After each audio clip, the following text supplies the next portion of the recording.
भक्तों, आप सभी का स्वागत है हमारे चैनल वास्तु ज्ञान शक्ति पर। भक्तों, आज जो बातें आप सुनने जा रहे हैं वे केवल घरेलू उपाय नहीं बल्कि सनातन परंपरा में वर्णित दिव्य नियम हैं जो घर की ऊर्जा, समृद्धि, शांति, सौभाग्य और कुल की उन्नति से सीधे जुड़े होते हैं। इसीलिए इसे ध्यान से सुनना आवश्यक है, क्योंकि कई बार लोग अनजाने में छोटी छोटी गलतियां कर देते हैं जो बाद में बड़ी समस्याओं का कारण बनती हैं। घर के मंदिर में रखा एक लोटा जल केवल पानी नहीं बल्कि देवत्व की शक्ति को धारण करने वाला सबसे पवित्र तत्व माना जाता है, और इसे किसी भी गलत दिशा, गलत ऊंचाई या गलत मनस्थिति में रखने से पूजा का प्रभाव कम होने लगता है। इसी तरह घर में दीपक किसका होना चाहिए? तांबे का, पीतल का, कांसे का, लोहे का, स्टील का, कांच का या मिट्टी का। इसका भी अपना महत्व है, और अक्सर लोग बिना जानकारी के ऐसा दीपक चुन लेते हैं जिससे घर की सकारात्मक ऊर्जा कमजोर हो जाती है। देवी देवता जिस दीपक की लौ से प्रसन्न होते हैं वह वही है जो सही धातु का हो, जिसमें सही बाती लगी हो और जिसे सही दिशा में जलाया जाए। कई लोग बाती को लेकर भी उलझन में रहते हैं। कलावे की बाती रखें, रुई की रखें या सूती धागे की, क्योंकि इन तीनों के अलग अलग परिणाम बताए गए हैं, और गलत बाती का प्रयोग पितृदोष, काल सर्प दोष, मंगल दोष, आर्थिक हानि और मानसिक अशांति का कारण बन सकता है। भक्तों, वीडियो की शुरुआत करने से पहले कमेंट में पूरी श्रद्धा से जय मां लक्ष्मी और जय माता रानी अवश्य लिखें, ताकि देवी की कृपा आपके जीवन के हर मोड़ पर साथ रहे। लेकिन एक बात याद रखें, कई लोग वीडियो को बीच में छोड़कर चले जाते हैं, और ऐसा करना माता लक्ष्मी से जुड़े ज्ञान का अनादर माना जाता है। यदि आप अभी ही वीडियो छोड़ना चाहते हैं तो छोड़ दें, लेकिन बीच में कभी न छोड़ें, क्योंकि यह देवी के प्रति असम समझा जाता है और इससे बरकत में रुकावट आ सकती है।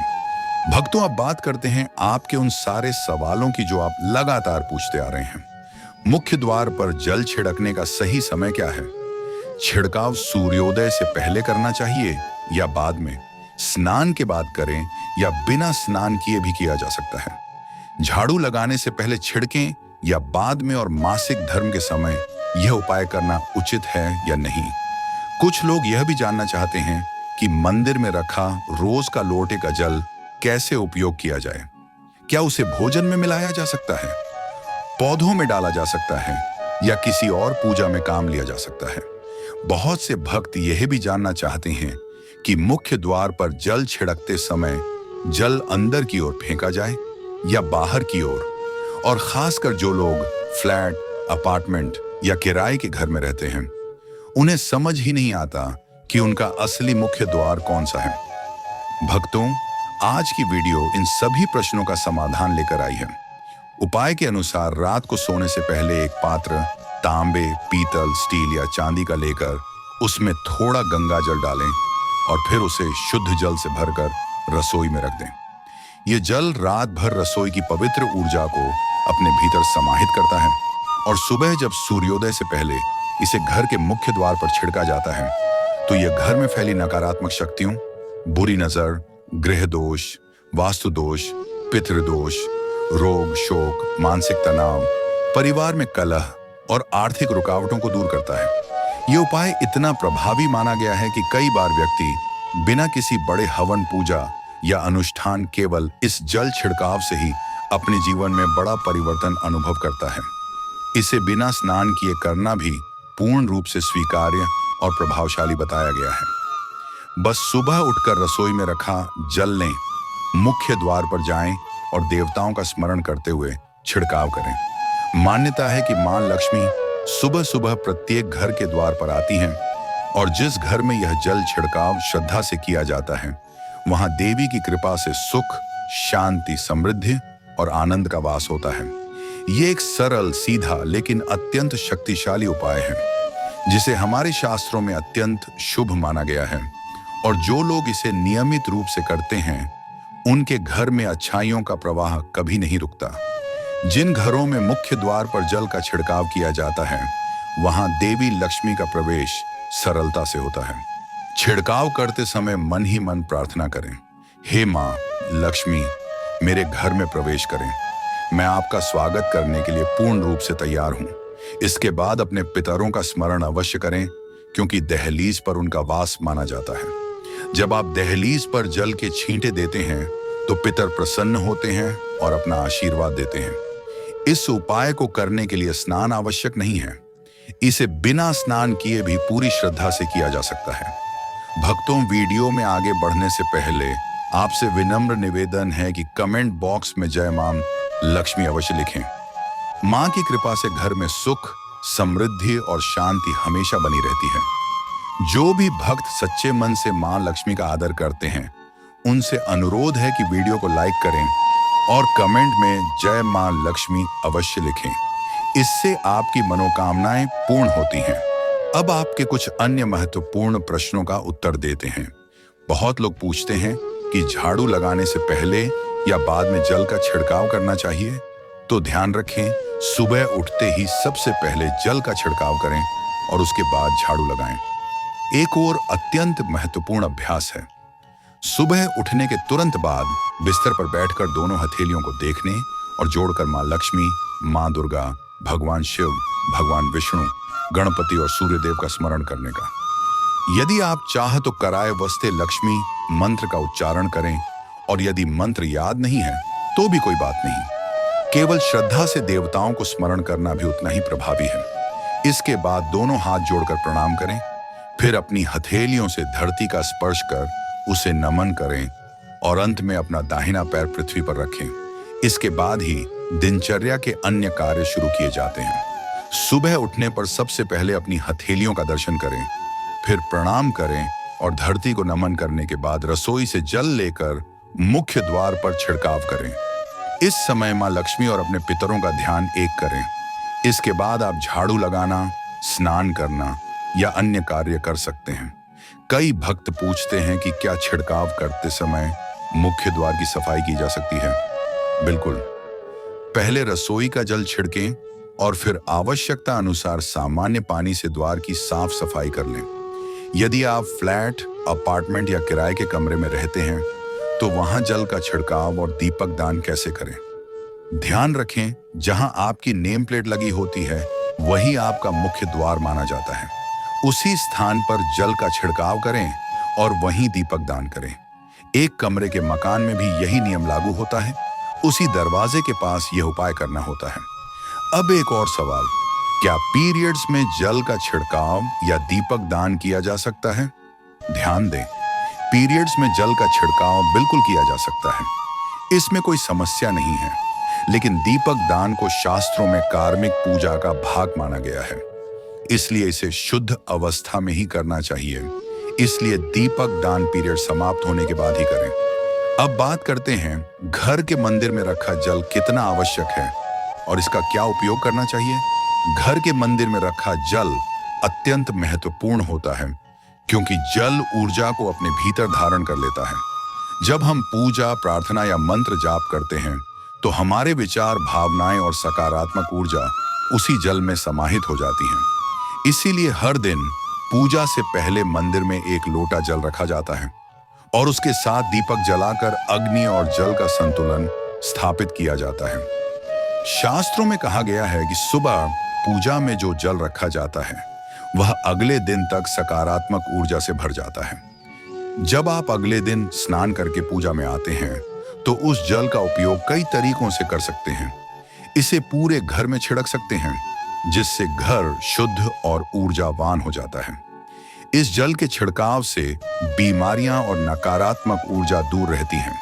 यदि आप इसे नियमित रूप से छिड़के तो घर में होने वाली परेशानियां, ग्रह दोष और तंत्र मंत्र के प्रभाव भी समाप्त होने लगते हैं। यदि घर में कोई बीमार है तो उसे यह जल पिलाया जा सकता है। यह जल इतना प्रभावशाली होता है कि धीरे धीरे पुरानी बीमारियों में भी आराम मिलने लगता है। कई बार लोग कहते हैं कि दवाइयों का असर नहीं हो रहा। ऐसे में यह पवित्र जल दवाइयों की प्रभावशीलता बढ़ा देता है। यदि परिवार में अक्सर कलह क्लेश होता है, तनाव रहता है या विचारों में नकारात्मकता आती है तो घर के सभी सदस्य इस जल का सेवन करें। इससे मन शांत होता है, विचारों में सकारात्मक ऊर्जा बढ़ती है और परिवार में सामंजस्य स्थापित होता है। आपस में सामंजस्य बढ़ता है और घर का माहौल अत्यंत शांत, मधुर और दिव्य बन जाता है, क्योंकि घर के मंदिर में रखा हुआ जल केवल पानी नहीं रहता, बल्कि पूरे दिन देवी देवताओं की सकारात्मक ऊर्जा, उनकी कृपा, उनके आशीर्वाद और उनके दिव्य स्पंदनों को अपने भीतर समेटते, संलग्न करते हुए अमृत जैसा पवित्र रूप ले लेता है। और जब इसी जल का छिड़काव घर में, दुकान में, व्यापारिक स्थल में, दहलीज पर या किसी भी ऐसे स्थान पर किया जाता है जहां नकारात्मक ऊर्जा, नजर दोष या तनाव जैसी स्थिति बनी हो, तो यह पवित्र जल तुरंत वातावरण को शांत, पवित्र और शुभ बनाना शुरू कर देता है, जिससे घर परिवार में कलह कम होती है, सदस्यों के बीच प्रेम बढ़ता है, व्यापार में रुकावटें दूर होती हैं, नजर दोष का नाश होता है और धीरे धीरे पूरा घर एक आध्यात्मिक ऊर्जा क्षेत्र की तरह चमकने लगता है। यह जल इतना प्रभावशाली इसलिए होता है क्योंकि तांबे या पीतल के पात्र में रखा गया जल देवताओं की ऊर्जा को सबसे अधिक अग्रण करने की क्षमता रखता है।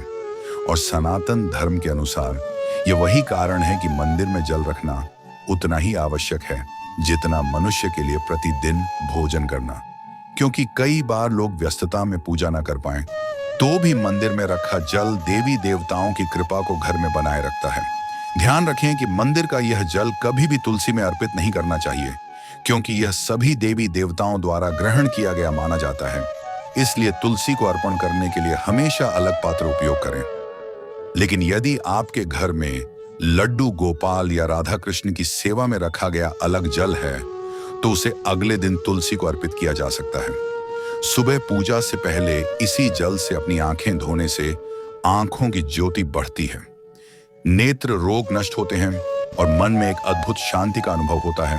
और शास्त्रों में स्पष्ट उल्लेख है कि जो लोग घर के मंदिर में जल नहीं रखते, उनके घर में अकाल, गरीबी, अस्थिरता, मानसिक तनाव और अनेक नकारात्मक शक्तियां प्रवेश करने लगती हैं। इस जल का उपयोग असीमित है। यदि किसी की दुकान पहले बहुत चलती थी और अचानक काम रुक गया हो, ग्राहकों का आना बंद हो गया हो या किसी ने बुरी नजर डाल दी हो, तो मंदिर का यह जल दुकान में छिड़कते ही रुकावटें टूटने लगती हैं और व्यापार फिर से ऊंचाई पर पहुंचता है। अगर घर में सात्विक भोजन बनता है तो इसी जल से भोजन पकाना अत्यंत शुभ माना गया है, वरना इसे थोड़ा थोड़ा परिवार के सभी सदस्यों को पिलाएं, जिससे उनके विचार शुद्ध होते हैं, मन शांत होता है और पारिवारिक वातावरण अच्छी दिशा में बढ़ता है। बचे हुए जल को पौधों में डालने से पौधों में भी दिव्य ऊर्जा आती है और घर के पौधे तेजी से हरे भरे होने लगते हैं। मंदिर का यह जल कभी भी बेकार नहीं जाता। इसी जल से घर की सारी परेशानियां, नकारात्मक ऊर्जा, नजर दोष, तंत्र मंत्र के प्रभाव, कलह, व्यापार में हानि, बीमारी, अशांति और मानसिक तनाव तक दूर किया जा सकता है। यह जल पूरे समय देवी देवताओं की उपस्थिति में रहकर इतना शक्तिशाली बन जाता है कि प्रतिदिन इसका प्रयोग करने से जीवन की हर समस्या धीरे धीरे समाप्त होने लगती है।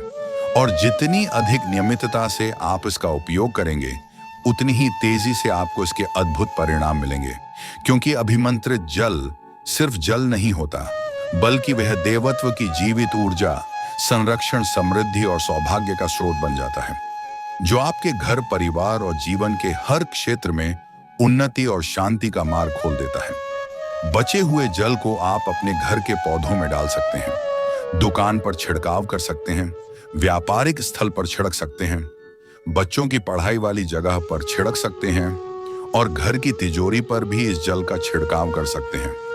और अगर आप यह कार्य नियमित रूप से करेंगे तो आपको निश्चित ही इसके चमत्कार दिखाई देंगे। इसी प्रकार रसोई में रखा हुआ जल जब आप सुबह घर के मुख्य द्वार पर छिड़कते हैं तो इसका भी तुरंत लाभ मिलता है। बस इसे अपनी दिनचर्या का हिस्सा बनाना होगा और रोजाना नियम से करना होगा, तभी इसके परिणाम स्पष्ट दिखेंगे। कई भक्तों के मन में सवाल आता है कि मंदिर में रखा हुआ जल जब हम अगले दिन उठाते हैं तो कई बार उसमें कोई चीज गिर जाती है, जैसे धूल, कण, छोटे कीड़े मकोड़े। तो क्या इसे ढक कर रखा जा सकता है? जी हाँ, बिल्कुल ढक सकते हैं। जब आप सुबह पूजा कर रहे हो, मंत्र जप कर रहे हो, तब तक जल खुला रहे और जैसे ही पूजा समाप्त हो, आप उस लोटे को प्लेट या कटोरी से ढक दें। इससे जल अगले दिन पूरी तरह शुद्ध और साफ मिलता है, जिसे आप किसी भी आध्यात्मिक या घरेलू कार्य में प्रयोग कर सकते हैं। और भक्तों, जब भी आप घर के मुख्य द्वार पर जल का छिड़काव करें तो भगवान गणेश का यह मंत्र जरूर बोलें, ओम गणपतये नमः। इससे कार्य और भी अधिक शुभ हो जाता है। अब जानते हैं कि दीपक किस पदार्थ का होना चाहिए। क्या वह तांबे का हो, पीतल का, कांसे का, लोहे का, स्टील का, मिट्टी का या कांच का? कई लोग गलती से गलत सामग्री का दीपक उपयोग कर लेते हैं, जिससे घर की ऊर्जा प्रभावित हो जाती है और मानसिक व आर्थिक समस्याएं पैदा हो सकती हैं। पूजा में स्टील का दीपक नहीं रखना चाहिए, क्योंकि इससे शनि का प्रभाव बढ़ता है। इसी तरह लोहे के दीपक से भी नकारात्मक ऊर्जा बढ़ सकती है।